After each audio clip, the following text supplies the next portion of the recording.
When you are out on countryside rambles, you tend to meet like-minded people.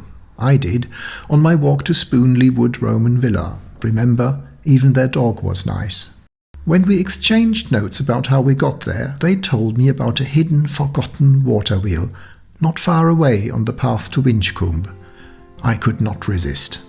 I've been dreaming, friendly faces, I've got so much time to kill.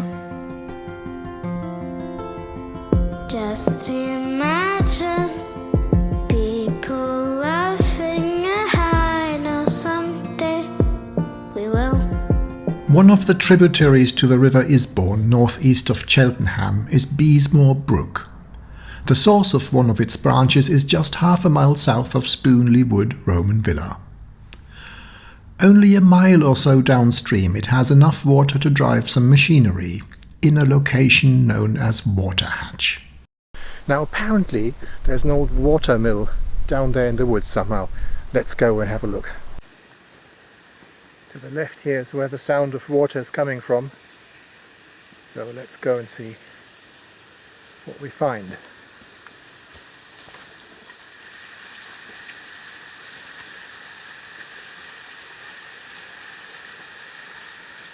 Definitely old, and there's a pond behind it, and I think I've spotted the water wheel to the right. I wonder if I can get close to that.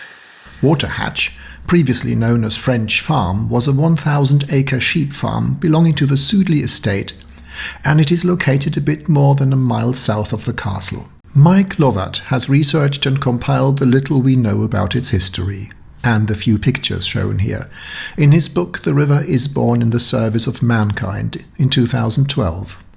I've linked it in the description below, and you can pick up a copy at the Winchcombe Museum. Well worth a visit anyway. Down through here. Indeed, the old water mill. The wheel is completely dislodged. It seems to be a steel structure, at least partially, however. Now that's interesting. And it's so hard to say how long it's been like this and when it was last in operation. Was it 30 years, 50 years, 120 years? Sometimes that's really difficult to judge.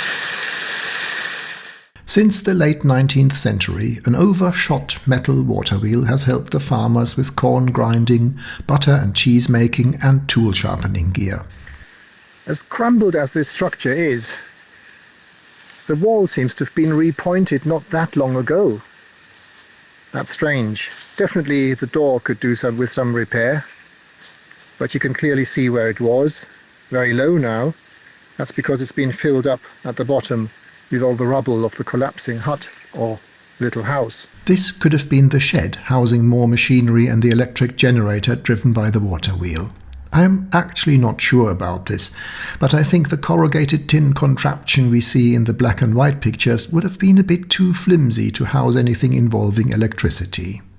The only picture of the house is this undated watercolour by Ian Gibson, a local artist who must have painted it between 1900 and 1960, guessing from the other dates we know.